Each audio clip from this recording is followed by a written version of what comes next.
नमस्कार दोस्तों, खबर धर्म में आपका मैं स्वागत करती हूँ। आज हम बात करेंगे कि आखिर श्री कृष्ण और राधा ने विवाह क्यों नहीं किया था, इसके पीछे क्या कारण है।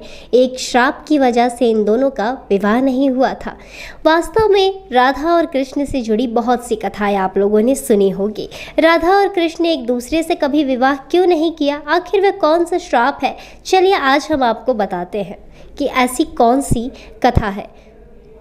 भगवान श्री कृष्ण के परम भक्त श्रीधामा जब उनके दर्शन के लिए गोलोक पहुंचते हैं तब वे अपने आराध्य को पुकारते हैं। बहुत पुकारने पर भी उन्हें श्री कृष्ण के दर्शन नहीं होते।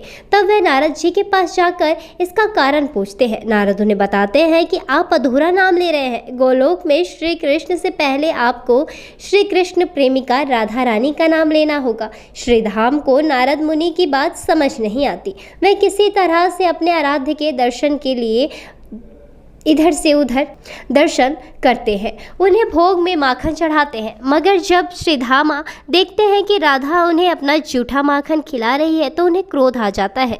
वे श्री कृष्ण से पूछते हैं कि प्रभु, प्रेम और भक्त में श्रेष्ठ कौन है। तब श्री कृष्ण अपने भक्त को द्वारपाल बनाकर विश्राम करने चले जाते हैं और वही सोचते हैं कि प्रेम और भक्ति में क्या श्रेष्ठ है। श्री कृष्ण को जब कुछ समझ नहीं आता तो वो राधा रानी को याद करते हैं और राधा भी उनके पास दौड़ी चली आती है। मगर श्रीधामा उन्हें अंदर नहीं जाने देते।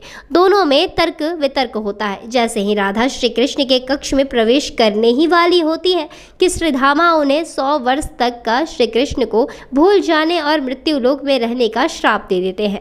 श्रीधामा के श्राप के बाद राधा को पृथ्वीलोक में जन्म लेना होता है। श्री कृष्ण भी राधा से मिलने के लिए पृथ्वीलोक में जन्म लेते हैं। मगर राधा को गोलोक का कुछ भी याद नहीं रहता। भले राधा को गोलोक का कुछ भी याद नहीं रहता, मगर श्री कृष्ण उन्हें कभी सपने में तो कभी आंखों में गोलोक के दर्शन कराते रहते थे। राधा को भी श्री कृष्ण से प्रेम हो जाता है। मगर राधा के बाल सखा वह महापंडित उग्रपद के पुत्र अयान को भी राधा से प्रेम हो जाता है। वह राधा को हासिल करने के लिए श्री कृष्ण के मामा कंस के साथ कुछ न कुछ ऐसे उपाय बनाता रहता है। कभी असुर को बुलाता है। वो श्री कृष्ण को मारना चाहता था, मगर राधा और कृष्ण को अलग नहीं कर पाता। तभी एक घटना के दौरान राधा के पिता को अपने परम मित्र उग्रपद को वचन देना होता है कि वह जीवन में एक बार उग्रपद को किसी भी तरह की जरूरत हो तो वो पूरी करेंगे।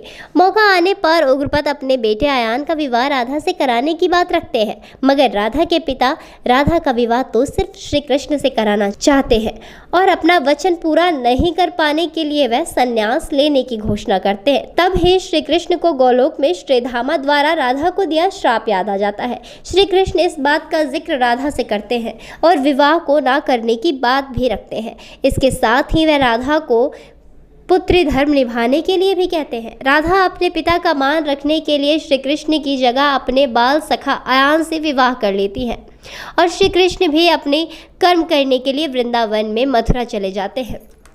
इस तरह राधा और कृष्ण कभी भी एक दूसरे से विवाह नहीं कर पाए। लेकिन आज भी राधा और कृष्ण को ही पूजा जाता है एक साथ। आज भी श्री कृष्ण और राधा ही बोला जाता है। हमेशा श्री कृष्ण से पहले लोग राधे राधे बोल के पुकारते हैं और इसी भजन का गुणगान करते हैं।